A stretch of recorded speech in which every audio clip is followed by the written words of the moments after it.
ভুটান পাহাড়ে লাগাতার বৃষ্টির কারণে হড়পা এসেছে জয়গাতে। এখনও জলে ডুবে রয়েছে জয়গার অনেক এলাকা। ফুলে ফেঁপে উঠেছে ভারত ভুটান সীমান্তবর্তী জয়গার নদীর জল। এলাকাতেও চলছে লাগাতার বৃষ্টি, যার ফলে বন্যা পরিস্থিতির উদ্ভব হয়েছে ভারত ভুটান সীমান্তে। ঘরে কি হয়েছে আপনাদের? আমাদের ঘরে জল ঢুকছে 4টার সময়, আমরা ঘুমাইতে পারি নাই। আমাদের সবাই মেম্বার প্রধান সবাই সকালে যাইয়া দেখছে বাড়িতে।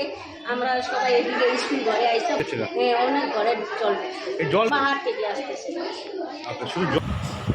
ইতিমধ্যে জয়গা এক গ্রাম পঞ্চায়েতের রায়গাঁও, মংলাবাড়ি, বইয়েরবাড়ি, খারখোলা সহ বিভিন্ন এলাকায় বন্যা পরিস্থিতি লক্ষ্য করা গিয়েছে। বাসিন্দাদের ঘরে জল প্রবেশ করেছে। রান্না বন্ধ থাকলো আজ সারাদিন। বৃষ্টি একটু থামলে ঘর পরিষ্কার করতে দেখা যায় বাসিন্দাদের। রায়গাঁও মংলাবাড়ি এলাকাটি ভুটান পাহাড় লাগোয়া হওয়াতে সেখানে প্রবেশ করেছে কাদা জল। প্রতিটি বাড়ি কাদায় ডুবে রয়েছে। বাসিন্দারা ঘর ছেড়ে রাস্তায় দাঁড়িয়েছেন। এদিকে সকাল থেকে বন্যা কবলিত এলাকা পরিদর্শন করছেন জয়গা এক গ্রাম পঞ্চায়েতের প্রধান কমল পাকরিন। এলাকাবাসীদের ক্ষোভের মুখে পড়তে হয়েছে তাকে। বস্তুত জয়গা 1 নম্বর গ্রাম পঞ্চায়েতে রয়েছে নদীগুলি। ভুটান পাহাড় থেকে নেমে আসা যোগীখোলা, খারখোলা, গোবরজ্যোতি, তোর্ষা সহ বিভিন্ন ঝোড়া বয়ে যায় এই এলাকা দিয়ে। সবকটি নদীর জলস্তর বৃদ্ধি পেয়েছে এবং বিপদ সীমার উপর দিয়ে বইছে।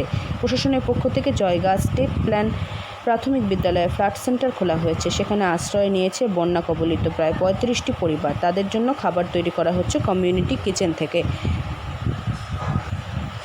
এদিকে ভুটান পাহাড়ে কাদা জল ঢুকে 1 ফুট কাদায় আটকে রয়েছে বাড়িগুলির শুধুমাত্র টিন দেখা যাচ্ছে।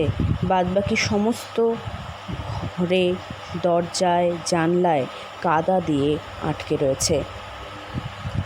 যখন বাড়ি ছেড়েছিলেন এলাকার বাসিন্দারা, তখন তারা মানুষজন সহ গবাদি পশু এবং তাদের পোষ্যকে নিয়েও চলে এসেছিলেন ফ্ল্যাট সেন্টারে।